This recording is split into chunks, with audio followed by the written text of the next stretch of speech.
My parents bought my sibling a house but said I was too independent, so I cut them off. And then they showed up on my one-bedroom apartment's doorstep a year later, not with an apology, but with a plea. I had just gotten home from a long day at work, my feet aching and my mind already racing towards the quiet evening I desperately needed, when the doorbell rang. Peering through the peephole, my blood ran cold at the sight of my mother's strained smile and my father's stooped shoulders, two suitcases sitting on the worn hallway carpet between them like accusatory monuments. The last time we had spoken, my words had been final, a sharp and painful severing of the umbilical cord that had long felt like it was strangling me, and I had never expected to see them here, at the home they had never even bothered to visit. My hand trembled on the doorknob, a war raging inside me between slamming the door shut and the ingrained dutiful impulse to hear them out. I opened the door, and the silence that followed was heavier than any argument we had ever had. It was thick with a year of unspoken words and a lifetime of unequal treatment. They looked older, worn down by something far more significant than just time, and my father couldn't quite meet my eyes as he mumbled a greeting. My mother, ever the one to try and smooth things over, immediately launched into a monologue about their long drive, the traffic, anything to avoid the elephant in the tiny, shabby hallway. I simply stood there, my arms crossed, a human barricade against the tidal wave of their presence, waiting for the real reason they had descended upon my life after radio silence for 12 long months. The reason came tumbling out eventually, a confession laced with shame and desperation. My father's business had collapsed spectacularly. The house they'd bought for my sister was leveraged to the hilt and about to be foreclosed on, and they had literally nowhere else to go. The irony was so bitter I could taste it, a metallic tang of vindication and profound hurt that made my stomach churn. The very symbol of their favoritism, that beautiful 3-bedroom house with a garden for my sister and her kids, was now the anchor dragging them all down into financial ruin. They stood there, suitcases in hand, fully expecting me, the independent one they had deemed unworthy of their support, to be their safety net, their emergency plan, their port in a storm they had created for themselves. I was furious, a white-hot rage that made my vision blur, and the old wound of their rejection was ripped wide open, feeling fresher and more painful than the day it was inflicted. Yet, against every screaming instinct of self-preservation, a sliver of that cursed familial duty made me step aside, wordlessly granting them entry into my solitary sanctuary.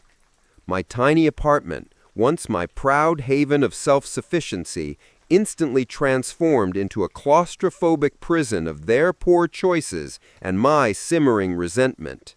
They shuffled in, their presence making the space feel impossibly small, their expensive luggage looking absurd next to my second-hand sofa.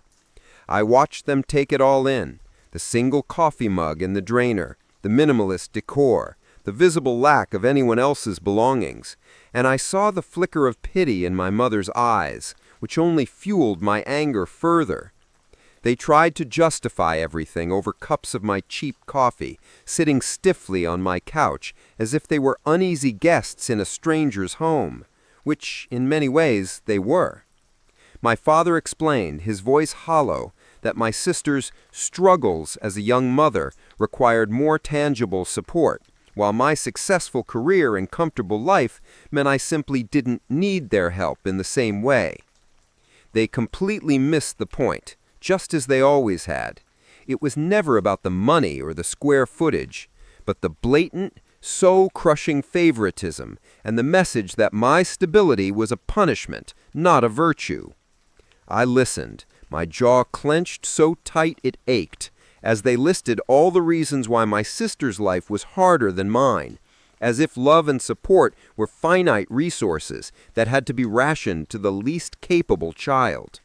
The tension in the room became suffocating. A thick fog of unspoken accusations and ancient history that made every breath feel like an effort.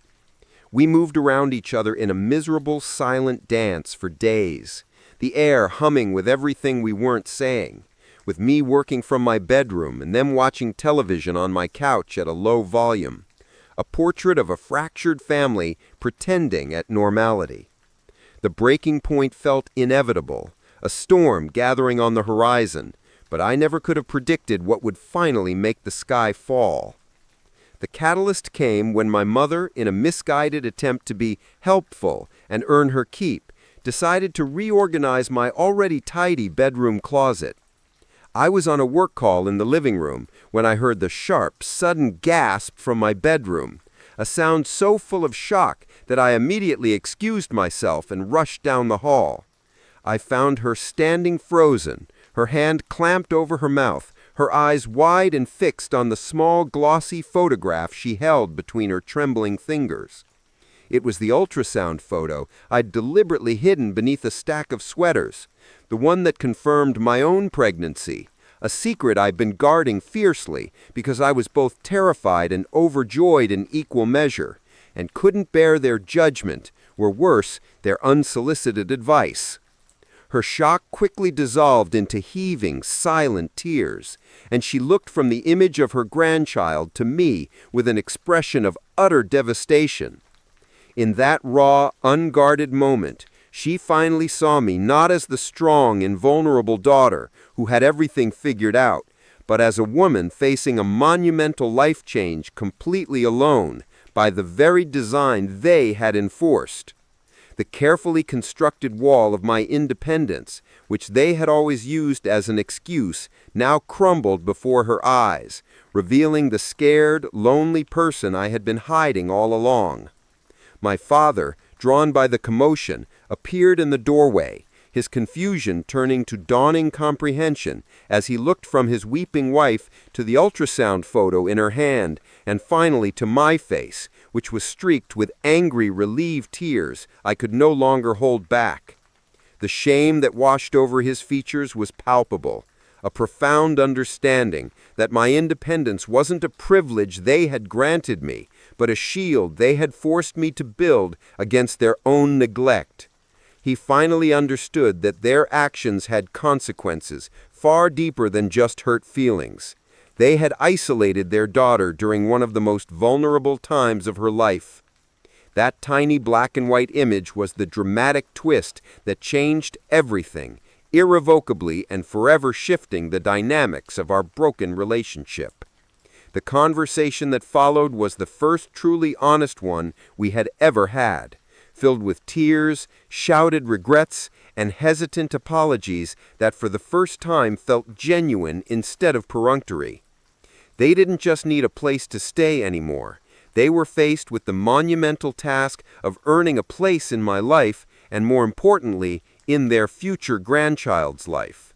The journey of rebuilding what they broke began haltingly that night, starting with that true, heartfelt apology I had waited a lifetime to hear, an acknowledgement of their blindness and a plea for a chance to do better. It was messy and difficult, and there were no quick fixes, but it was a start, a fragile new foundation built on the shattered pieces of the old one.